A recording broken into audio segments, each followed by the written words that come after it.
HarperCollins presents Little Experts, Marvellous Vehicles. Written and read by James May. To everyone who has fallen off.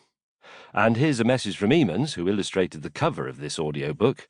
To my mum, dad, Tiz and Lul. Thanks for everything. E.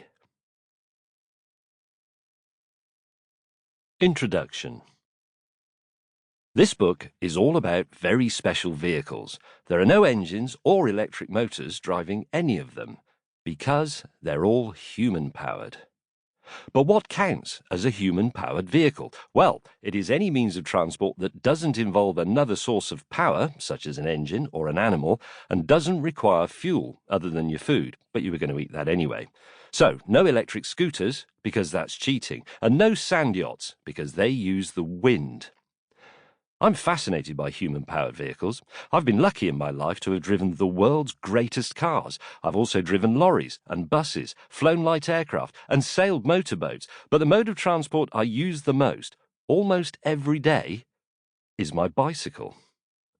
There's something very satisfying about bowling along using nothing more than your own muscles for power. And despite all of the technology we've invented, human-powered vehicles still make sense. They're good for you because they're a form of exercise. They don't produce pollution, and they are free to use, which isn't true of anything needing petrol or electricity. What marvellous vehicles! My first vehicle was a human-powered vehicle. Of course it was. I was only 3 years old. It was a simple scoot-along trike.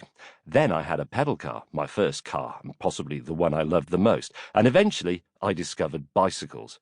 The bicycle gave me my first taste of true freedom. I took it apart, modified it, and repainted it. I still do this with bicycles today, and I have a collection of them. There's more to the world of human-powered vehicles than bicycles, though. You might be surprised by how many ways there are of moving around using nothing more than the power of our own bodies. Some are a bit silly, like the pogo stick, but many are important to the way the world works. Skis and rowing boats, for example. It's likely that the first vehicle ever made by people was a human-powered vehicle, a log canoe. We've been powering ourselves ever since. I hope you enjoy hearing about these remarkable machines and maybe even have a go on a few yourselves. So, are you ready to join me and find out more about them?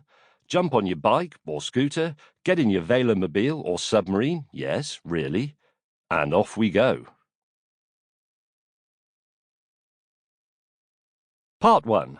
Powered by you. Sample complete. Ready to continue?